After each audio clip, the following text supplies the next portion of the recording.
మీ మొహానికి ఏదో అంటుకుందండి. మీ మొహానికి ఏదో అంటుకుంది.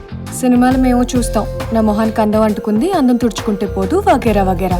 ఊహలు గుసగుసలాడేతో తనొక మంచి యాక్టరే కాదు, ఒక మంచి డైరెక్టర్ కూడా అని ప్రూవ్ చేసుకున్నాడు. మరి అవసరాల శ్రీనివాస్ డైరెక్ట్ చేసిన సెకండ్ మూవీ జో అచ్యుతానంద ఎలా ఉంది చెప్పేస్తా. Hi, this is Kajal and welcome to India glitz movie review. ఇద్దరి అన్నదమ్ముల మధ్య 3 డిఫరెంట్ స్టేజెస్ లో ఉన్న రిలేషన్షిప్ చూపించే సింపుల్ స్టోరీనే జో అచ్యుతానంద. కీడెంచి మేలంచమన్నారు పెద్దలు. సో జో అచ్యుతానందలో మైనస్ పాయింట్స్ వెతికేసి చెప్పేస్తాను. సినిమాలో అక్కడక్కడ చిన్న చిన్న లాగ్స్ ఉన్నాయి. సెకండ్ హాఫ్లో స్టోరీ మొత్తం ప్రెడిక్టబుల్గా ఉంది. పాస్పోర్ట్ కోసమే హైదరాబాద్ వచ్చిన అమ్మాయి పాస్పోర్ట్ వచ్చాక కూడా వాళ్ళ నాన్నతో సహా ఇంకా ఆ ఇంట్లోనే ఎందుకుంటుంది? ఉట్టి రివెంజ్ తీసుకోవాలి అనుకుంటే ఎంగేజ్మెంట్ వరకు వెళ్ళి వాళ్ళ నాన్నకి షాక్ ఇవ్వాల్సిన అవసరం ఏముంది? ఇలాంటి కొన్ని logics missing. And second half కొంచెం అవుట్ ఆఫ్ సింక్ అనిపించింది. కళ్యాణ్ మాలిక్ ఇచ్చిన మ్యూజిక్ ఇంకొంచెం ఇంప్రెసివ్గా ఉండాల్సింది. సాడ్ సాంగ్ అయితే ఒక పాత హిందీ సాంగ్ని తలపించింది. కెమెరా వర్క్ కూడా అంత ఇంప్రెసివ్గా లేదు. ఇవన్నీ అందరికీ కనిపించకపోవచ్చు, బట్ వెతికినందుకు కనిపించాయి అంతే. అండ్ ఈ సినిమా ప్లస్ పాయింట్స్ గురించి చెప్పాలంటే ఈ సినిమాకి హీరో అంటే ఇంకెవరో కాదండి, ఈ సినిమా డైరెక్టర్ అవసరాల శ్రీనివాస్ అనే చెప్పాలి. చిన్న చిన్న ఎక్స్ప్రెషన్స్ని తన ఆర్టిస్ట్తో చాలా చక్కగా యాక్ట్ చేయించాడు. అద్భుతమైన screenplay, amazing narration and beautiful dialogues. కొన్ని నవ్విస్తే కొన్ని గుండెల్ని పిండేశాయి. And climax was the best part. క్లోజ్గా ఉన్న బంధంలో దూరాలు పెరిగిపోతే వచ్చే ఆ మొహమాటాన్ని సూపర్బ్గా చూపించారు.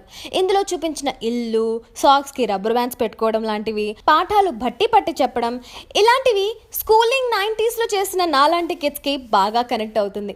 పర్ఫార్మెన్సెస్ విషయానికి వస్తే ఎక్స్ప్రెషన్స్లో తోప్ అంటే నాగశౌర్య. తనిచ్చిన ప్రతి ఎక్స్ప్రెషన్ వాజ్ అమేజింగ్లీ బ్యూటిఫుల్. పర్ఫార్మర్గా చాలా ఎత్తుకు ఎదిగిపోయాడు అనిపించింది. నారా రోహిత్, రెజీనాలను డామినేట్ చేసింది నాగశౌర్య పర్ఫార్మెన్స్. నారా రోహిత్కి యాజ్ ఆల్వేస్ ఎప్పుడు ఉండే కంప్లైంటే, బొద్దుగా ఉన్నాడబ్బా, కొంచెం తగ్గితే బాగుంటుంది అన్న క్యారెక్టర్కి కరెక్ట్గా సరిపోయాడు. నారా రోహిత్, నాగశౌర్యల కెమిస్ట్రీ అద్భుతంగా వర్కౌట్ అయింది. లవర్ గర్ల్గా రెజినా కూడా చాలా బాగా చేసింది. కాకపోతే సేమ్ ఊహలు గుసగుసలాడేలో రాశి ఖన్నా లాగే అనిపించింది తన style, cause of the same dubbing artist. But Priyanka has done an amazing job. ఇంకా సినిమాలో కనిపించిన ప్రతి ఆర్టిస్ట్ వాళ్ళ క్యారెక్టర్స్లో పర్ఫెక్ట్గా పర్ఫామ్ చేశారు. వారాహి చలనచిత్రం ఈ బ్యానర్ నుంచి అన్ని మంచి సినిమాలే వస్తాయి అన్న మార్క్ ఇంకోసారి ప్రూవ్ అయింది. The production values was super. Jyo అచ్యుతానందలో అన్ని ఎమోషన్స్ ఉన్నాయి. రాళ్లలో రెప్పలో సీన్ నన్ను ఎంతగా నవ్వించిందో క్లైమాక్స్ సీన్ అంతగా ఏడ్పించేసింది. సో నాకు ఈ సినిమా పైసా వసూలు అనిపించినందుకు జో అచ్యుతానందకి నేను ఇస్తున్నాను 3 స్టార్స్. మీరు ఈ సినిమా చూసినట్టయితే మీరు ఎన్ని స్టార్స్ ఇస్తారు అనేది కింద కమెంట్ బాక్స్లో పోస్ట్ చేసేయండి. Thank you so much for watching and please subscribe.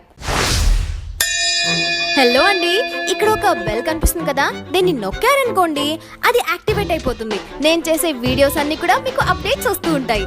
So అది ఒక్కసారి నొక్కండి.